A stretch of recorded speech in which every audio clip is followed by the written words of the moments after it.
यहाँ से वो लगा, वहाँ से वो लगा, यहाँ से ये देखो ना, ये देखो, ये जमीन पर पड़ गए। बेटी थी इधर सोई हुई, घर वाला उधर सोया था।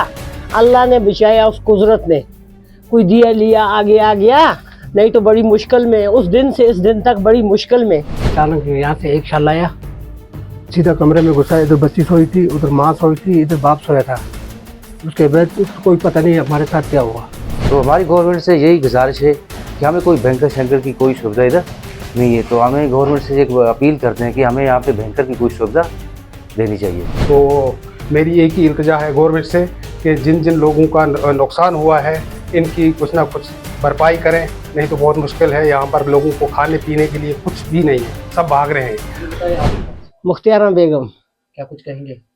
ये बात मैं बोलती हूँ, पाकिस्तान से आए ये तोहफे इधर रात को पड़ी, बहुत परेशान हुए, छुप गए, जमीन पर पड़ गए। बेटी थी इधर सोई हुई, घर वाला उधर सोया था।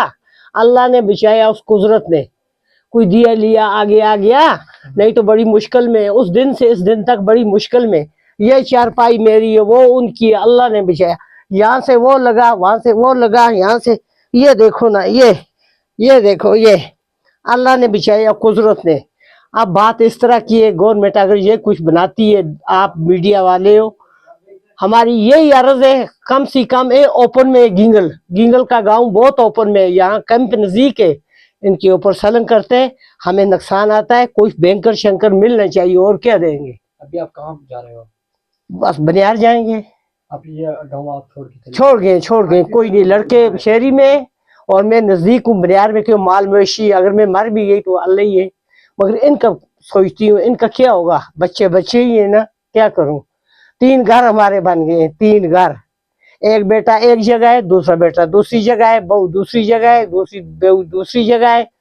अब हम बूढ़ा है, बस अब 4 बज गए, अब निकल जाएंगे माल मवेशी को घास वगैरह डालकर। बहुत मुश्किल में फंस गए, बहुत मुश्किल की घड़ी है, नहीं घर छोड़ सकते, नहीं बैठ सकते, बहुत मुश्किल है। तो रात को हम सोए थे, लगभग 2:30-3 बजे का टाइम था। घर वालों ने हमें जगाया कि वहाँ गोलाबारी हो रही है, आप जाग जाओ। हम जब जागे तो अंदर जब अचानक यहाँ से एक शाल आया, सीधा कमरे में घुसा। इधर बच्ची सोई थी, उधर माँ सोई थी, इधर बाप सोया था। उसके बाद कोई पता नहीं हमारे साथ क्या हुआ। हम गवर्नमेंट से ये रिक्वेस्ट करना चाहते हैं कि हमें कोई फैसिलिटी होनी चाहिए, बैंकर मिलना चाहिए। अगर बैंकर मिलना चाहिए हमें ज़रूर। इधर हमें रहने की जगह नहीं है।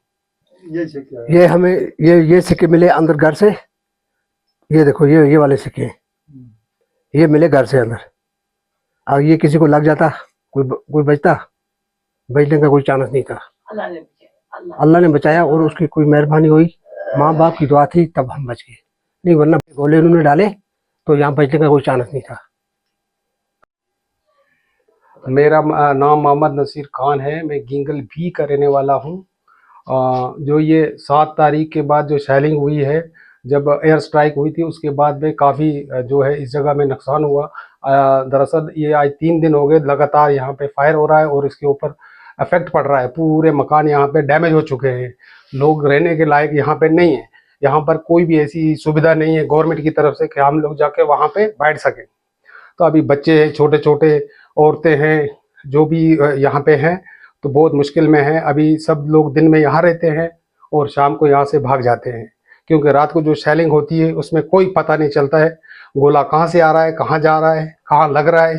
तो इसलिए बहुत मुश्किल है। तो मेरी एक ही इल्तिजा है गवर्नमेंट से कि जिन जिन लोगों का नुकसान हुआ है इनकी कुछ ना कुछ भरपाई करें, नहीं तो बहुत मुश्किल है। यहाँ पर लोगों को खाने पीने के लिए कुछ भी नहीं है, सब भाग रहे हैं। ये बताइए, आपकी जो फैमिली मेंबर्स वो कहाँ? मेरी फैमिली अभी मैं शिफ्ट कर दिया हूँ बारामूला साइड में, और अभी दिन में मैं यहाँ पे आता हूँ देखने वगने के लिए, और शाम को मैं भी यहाँ से निकल जाऊँगा।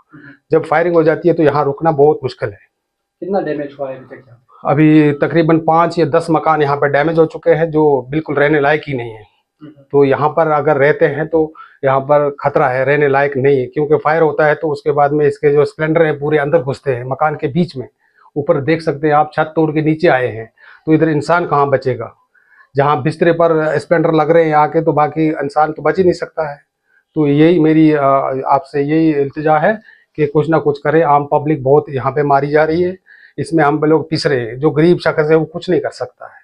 बाकी हमें वस्सलाम। बताइए आप ये शाम के टाइम यहाँ पे शेलिंग हो रही है। हाँ, शाम के टाइम में ना जब से एयर स्ट्राइक हुई उसके बाद में ये सेलिंग चल ही रही है। आज तीसरा दिन है। अब नाइट हो जाएगी फिर सेलिंग स्टार्ट हो जाएगी। 6 बजे के बाद सेलिंग स्टार्ट हो जाती है। कहाँ से आती है कहाँ जाती है, गोला कहाँ आता है कहाँ पड़ता है, कोई पता नहीं चल रहा है। इसलिए लोग अपनी जानें बचा रहे हैं। आप कहाँ से, जी सर, मेरा नाम शफकत है, मैं गिंगल में रहता हूँ। क्या कुछ कहेंगे और कब से यहाँ पे शेलिंग जारी है? शेलिंग तो सर यहाँ पे बहुत ज़्यादा होती है, रात के टाइम पे बहुत ज़्यादा शेलिंग होती है। गोला कहाँ से आता है कहाँ जाता है कुछ भी पता नहीं चलता इसके बारे में। तो हमारी गवर्नमेंट से यही गुजारिश है कि हमें कोई बैंकर शंकर की कोई सुविधा इधर नहीं है, तो हमें गवर्नमेंट से एक अपील करते हैं कि हमें यहाँ पे बैंकर की कोई सुविधा देनी चाहिए। अभी नुकसान बहुत है, मकान सब टूटे फूटे पड़े हैं, आप देख भी सकते हैं। गांव पूरा खाली है, गांव में कोई बच्चा तक भी नहीं है। अभी शाम के टाइम पे जो इधर आता है दिन में वो भी भाग जाएगा अभी। तो हमारी ये अपील है गवर्नमेंट से कि हमारे बारे में कुछ सोचे।